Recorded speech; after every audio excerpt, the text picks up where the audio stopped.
Waalaikumsalam warahmatullahi wabarakatuh. Bismillahirrahmanirrahim. Segala puji hanya milik Allah Subhanahu wa taala yang begitu banyak memberikan kita nikmat, terutama nikmat kesehatan, keimanan sehingga kita bisa berkumpul di tempat ini. Salawat serta salam terlupa kita curahkan kepada baginda kita Nabi Muhammad SAW. Baik, bagaimana kabarnya hari ini adik-adik? Baik. Baik, Bu. Sebelum kita belajar, lebih baiknya kita berdoa dulu. Siapa memimpin doa di sini? Saya, Bu. Baik, sebelum kita belajar, alangkah baiknya kita berdoa. Doa dimulai. Doa selesai. Oke, Ibu absen ya hari ini. Siapa yang tidak hadir? Hadir semua, Bu. Alhamdulillah. Rajin-rajin sekali. Oke, di sini Ibu akan memaparkan materi yaitu yang berjudul Al-Quran dan Hadis sebagai pedoman hidup. Berbicara tentang Al-Quran dan Hadis tidak asing lagi bagi kehidupan kita sehari-hari.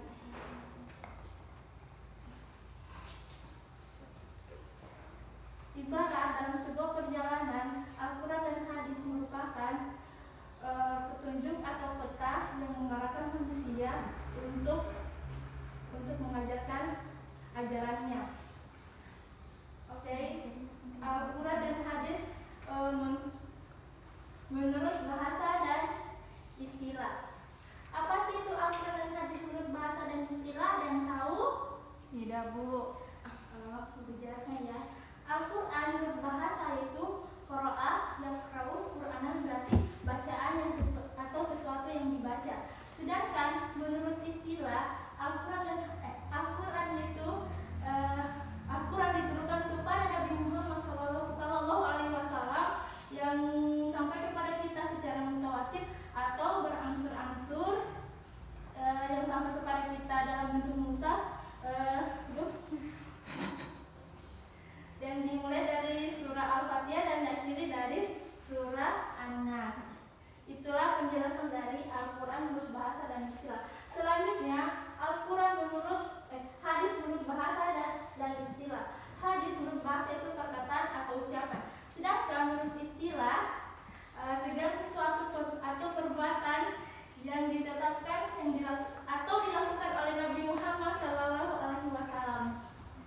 Oke, selanjutnya dalil dan hadis Al-Quran sebagai pedoman hidup. Siapa membaca dalilnya? Endang, Bu. Terdapat dalam Quran surah Al-Baqarah ayat 97. Baik. A'udzubillahi minasyaitonirrajim. Bismillahirrahmanirrahim. Qul ma kana aduwwan li Jibrila fa innahu nazzalahu ala qalbika biidznillah musaddiqan lima baina yadayhi wa hudan wa basyiran lil mu'minin. Shadaqallahul azim. Yang artinya siapa yang mau baca? Harus maju minta. Dipersilakan ya. Sarabun, Bu. Rabun. Ibu maklumin.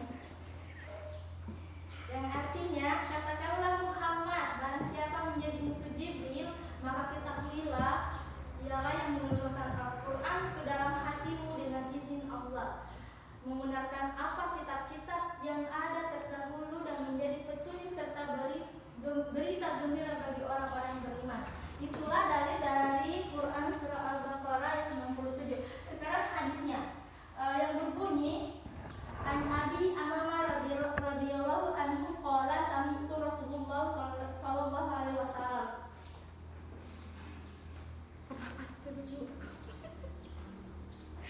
Bernapas dulu.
Al-Quran juga terdapat kandungan berbagai aturan hidup bagi manusia, baik dari segi ibadah, hukum, sosial, ekonomi, ataupun ilmu pengetahuan.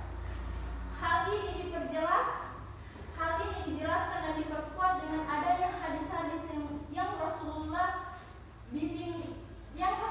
berdasarkan bimbingan Allah Subhanahu wa taala.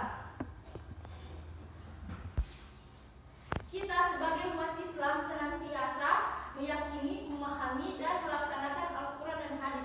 Oleh karena itu, bagi yang selalu berpegang teguh kepadanya, Allah akan menjamin hidup selamat baik di dunia maupun di akhirat. Itulah penjelasan dari cara memfungsikan Al-Quran dan hadis dalam kehidupan sehari-hari. Selanjutnya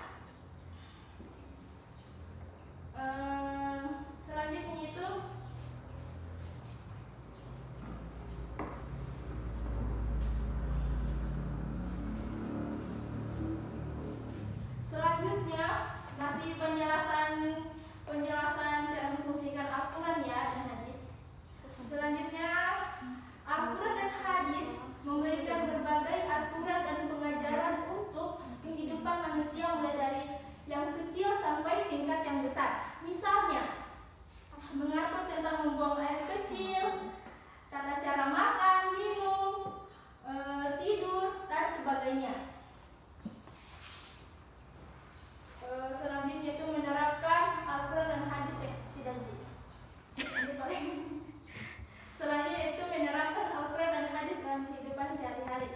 Yang pertama, poin pertama yaitu berlaku adil. Apa sih itu berlaku adil? Berlaku adil dalam Al-Quran dan hadis yaitu mengatur dan mengajarkan bagaimana kita bersikap adil dalam berbagai aspek kehidupan dengan bersikap adil. Di sini terdapat Quran surah Al-Maidah ayat 8 yang berbunyi, dan janganlah kebencianmu terhadap suatu kaum mendorong kamu untuk tidak berlaku adil, karena adil itu lebih dekat kepada takwa. Itulah bunyi dari Quran surah Al-Maidah ayat 8. Di sini ada poin-poin perlaku adil yang diterapkan dalam kehidupan sehari-hari. Itu yang pertama, adil dalam menentukan sikap sesuai ajaran. Dan kedua, adil dalam menerapkan hukum. Dan ketiga, adil dalam hidup artinya menjaga keseimbangan hidup di dunia.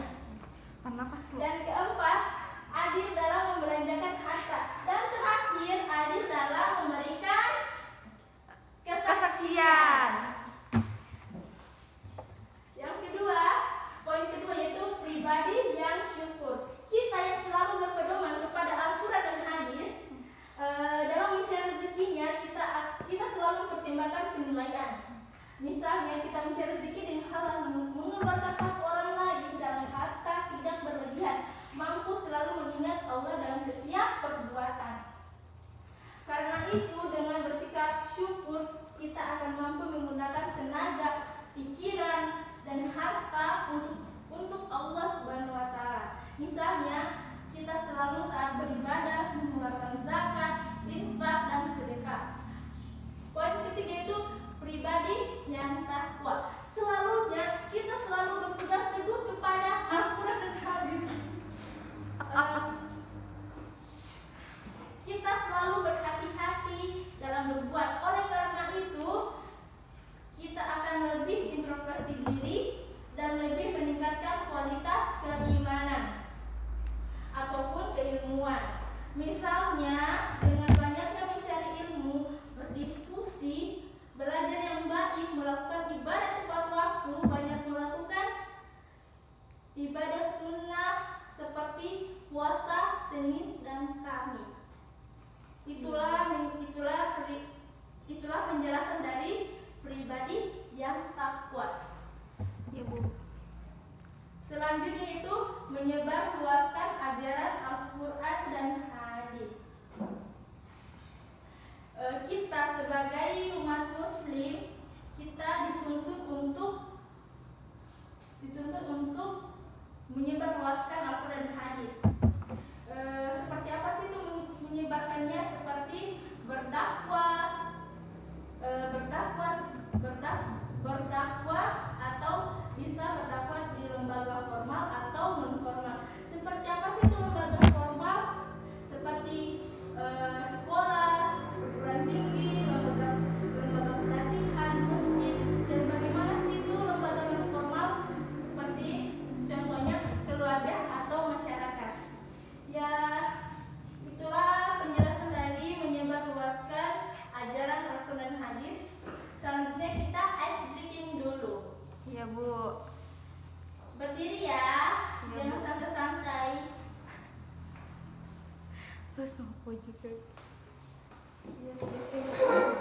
Ice breakingnya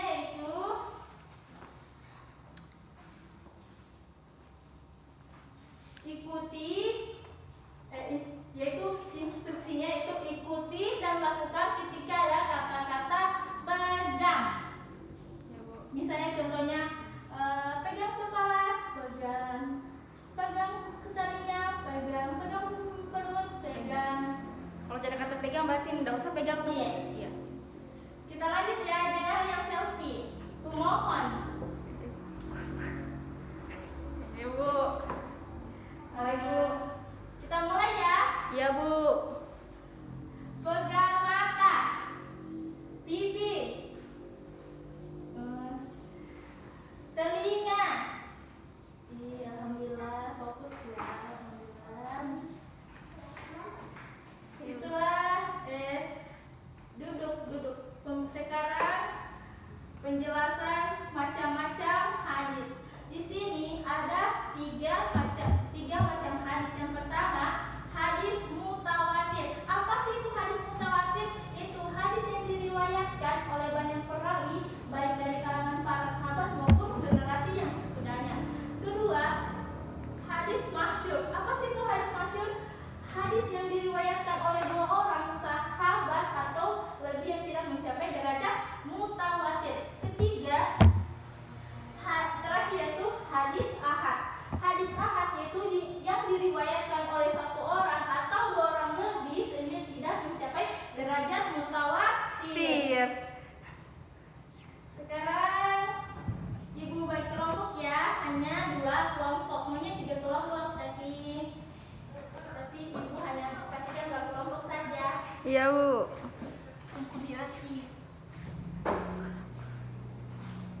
Yang pertama yaitu kalian tulis ya. Iya Bu. Coba jelaskan kembali apa sih itu pengertian Al-Quran menurut bahasa dan hadis. Menurut bahasa dan istilah pengertian Al-Quran. Selanjutnya tugas yang kedua yaitu jelaskan kembali sama soalnya, hanya penjelasannya hadis menurut bahasa dan istilah. Jelaskan ya. Iya Bu. Kan udah siapkan dulu.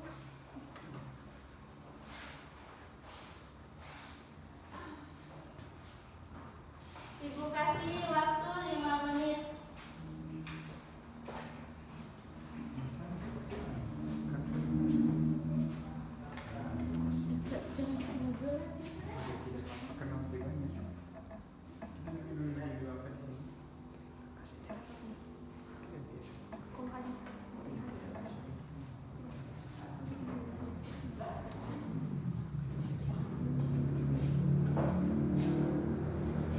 Sudah? Belum Bu.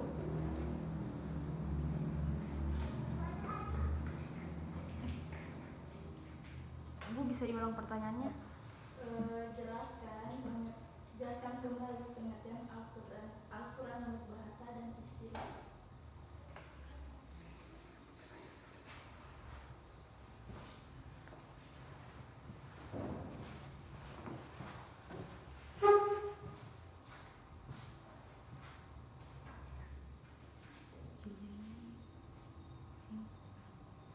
Sabar Bu.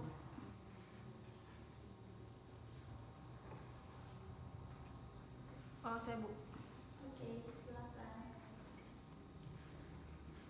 Al-Quran menurut bahasa berarti bacaan atau yang dibaca.